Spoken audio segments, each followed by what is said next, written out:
referrals can suddenly dry out. And then they're like, okay, I need clients. Where do I find clients? You can't be the best outsourcing agency providing services to companies in the US in general. That's just not possible anymore. The cost of being focused on one thing is always letting go of other things that seem potentially equally lucrative. I want to tell you just a little bit about myself so you have an understanding where I'm coming from.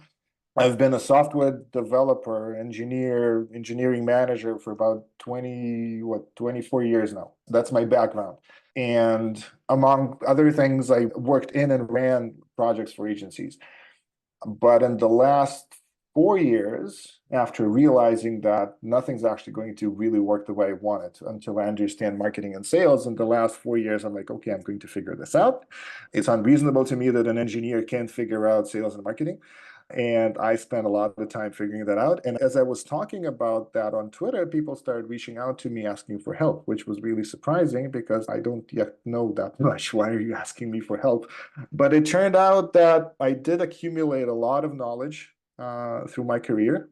So I am these days bridging the gap between the engineering mindset and how engineers typically see this. Oh, we'll build a great product, we'll provide a great service, and people will just come, right? And when that doesn't work or stops working, or there is a fear that it would stop working, that's where actual marketing and sales techniques need to come into play so that we can build something predictable.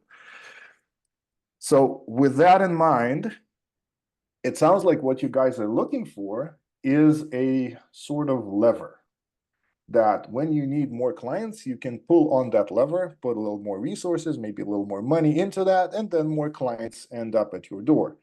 Something that you can control, which compared to a referral-based business, it requires more effort, but it is also under your control because referrals can suddenly and unexpectedly dry out. And then they're like, okay, I need clients. Where do I find clients? What's going on?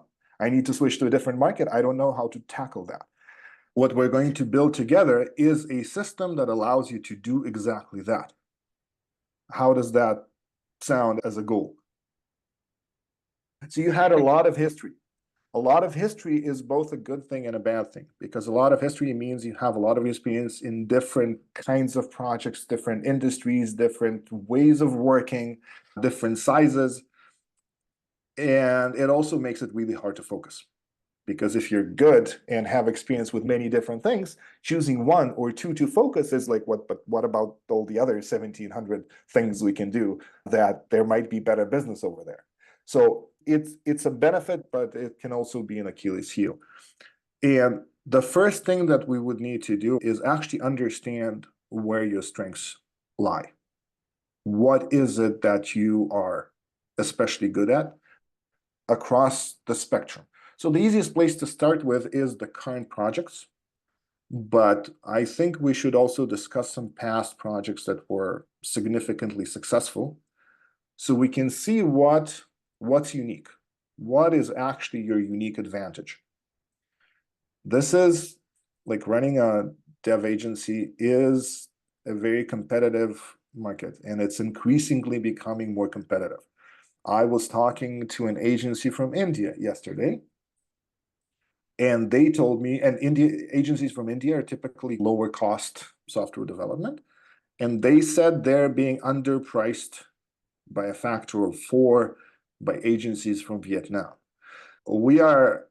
This is an interesting time for agencies because software development is abundant. It is almost a commodity, not quite yet, but it is almost a commodity. And from my perspective, the way to win in this is to become boutique on a specific type of thing that you are known for in a specific type of market. So you can't be the best agency, definitely not the best outsourcing agency providing services to companies in the US in general. That's just not possible anymore. Could be maybe a decade ago. It would need to be something very specifically and strategically chosen. And the reason I'm telling you this is going to get uncomfortable. The cost of being focused on one thing is always letting go of other things that seem potentially equally lucrative. In order for us to minimize the discomfort and the risk, we are going to do this through experimentation. So we're not going to just look at the stuff you've done and review them and then blindly choose one of those niches and then put all of our effort into that. We're going to form an hypothesis of your unique advantage. We're going to form an hypothesis of the niche in which this unique advantage is useful. And then we're going to try to make sales there. So we're going to go out to generate some leads and to try to close some sales.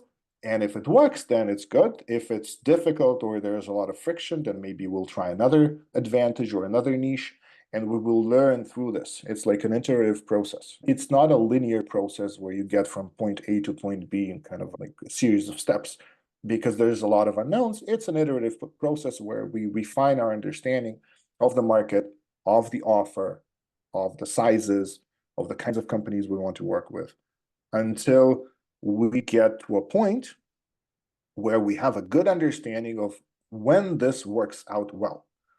So this will happen after we've closed a few sales, because a sale is the ultimate proof. Oh, someone actually wants what we're selling and is willing to pay money for it, right? That's the ultimate proof of value in any kind of marketplace. And once that happens, we can derive from that the kind of the positioning. What is it that you offer that seems to resonate well? And out of that positioning, we can derive the messaging, the types of words you can use to attract these people. And then that translates into marketing. So that's the general plan. We do these cycles of figuring out your unique advantage and how you sell in the niche and all these things. And out of that, you realize what the positioning is. That goes to messaging, and then we can start to do marketing. In my personal opinion and personal experience, any kind of mass marketing, whether it's social media presence or billboards or paid ad campaigns, those things typically don't work until you have that understanding of who you're selling to and why they would want to buy.